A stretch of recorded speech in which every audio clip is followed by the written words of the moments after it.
படுகொலை செய்யப்பட்ட தமிழரசு கட்சியின் நாடாளுமன்ற உறுப்பினர் யோசப் பரராஜசிங்கத்தின் மகனான டேவிட் பரராஜசிங்கம் தனது தந்தையின் கல்லறையில் அஞ்சலி செலுத்தியுள்ளார். யோசப் பரராஜசிங்கம் படுகொலை செய்யப்பட்டு சுமார் 20 வருடங்களுக்கு பின்னர் அவரது மகனான டேவிட் பரராஜசிங்கம் இலங்கை வருகை தந்துள்ளார். குறித்த அஞ்சலி செலுத்தும் நிகழ்வில் தமிழரசு கட்சியின் நாடாளுமன்ற உறுப்பினர் ராசமாணிக்கம் சாணக்கியன், மட்டக்களப்பு மாநகர முதல்வர், உபமுதல்வர், உறுப்பினர்கள் மற்றும் பொதுமக்கள் ஆகியோர் கலந்து கொண்டனர்.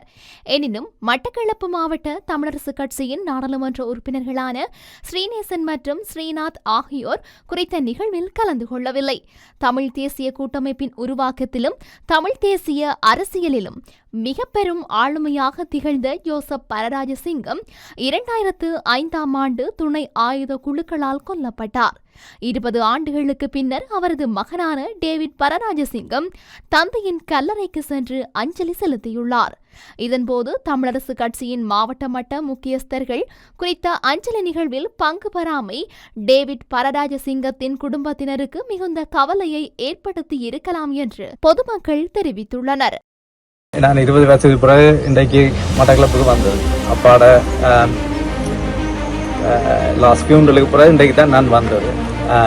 அதோட சில விஷயங்கள் இப்போ அம்மாவுக்கும் தெரியும். நான் மேலே போன டைம் சில பேர் எங்களோட அப்பாட அசாசினேஷனுக்கு காரணமான ஆட்கள் இப்போ உள்ளுக்குள்ள இருக்கிறாங்க. இந்த நீதி வந்து அப்பாவுக்கு மட்டும் கிடைக்கிற நீதியா இருக்காது. There are many people who suffered. முதலாவதாக இன்றைக்கு வந்திருக்கிற பாராளுமன்ற உறுப்பினர் சாணக்கியன் அவர்களுக்கும் மேயர் அவர்களுக்கும் இங்கே வந்திருக்கிற எல்லோருக்கும் என்னுடைய நன்றி. நான் 20 வருஷத்துக்கு பிறகு இன்றைக்கு மட்டக்களப்புக்கு வந்தது. அப்பாட லாஸ்ட் ஃபியூனரலுக்கு பிறகு இன்றைக்கு தான் நான் வந்தது. அது ஒரு மரியாதை செலுத்துறேன்னு சொல்லலாம். இல்லைன்றால் எனக்கு ஒரு பீஸ்ஃபுல் சர்ச் ஆஃப் பீஸ் என்று சொல்லலாம். இல்லென்றால் அவர் எதுக்கு போராடினது என்ற ஒரு காரணத்தை திருப்பி இன்னும் கிழக்கு மாநிலத்தில் நாங்கள் பார்க்கக்கூடியதாக இருக்கிறது. So it's also it's an awakening call என்று சொல்லலாம். ஸோ நான் இங்கே வரும்போது வந்து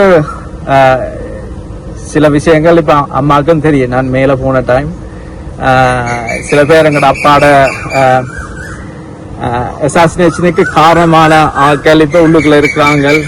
அவர்களுடைய கேஸுகள் நாங்கள் திருப்ப திறக்கிறதா இல்லையான்ற முடிவில் நான் அம்மாவோட பேசும்போதும் நான் ஒரே ஒரு விடயம் சொன்னது வந்து இந்த நீதி வந்து அப்பாவுக்கு மட்டும் கிடைக்கிற நீதியா இருக்காது.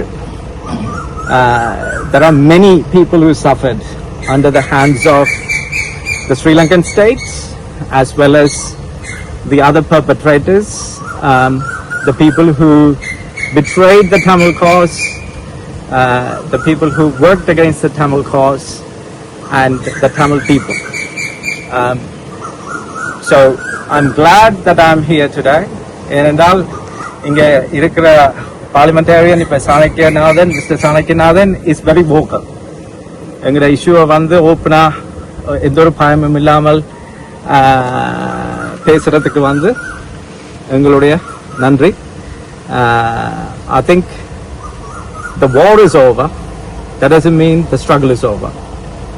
So I think you guys, I'm sorry, the people of Pattikula should continue the fight, continue the struggle for justice for all those who have died, justice for all those who are in the states, because until there is a real solution for Tamil people, the struggle should continue. So then only there is a meaning for people like my father who gave the life for the Tamil cause will be justified. Thank you.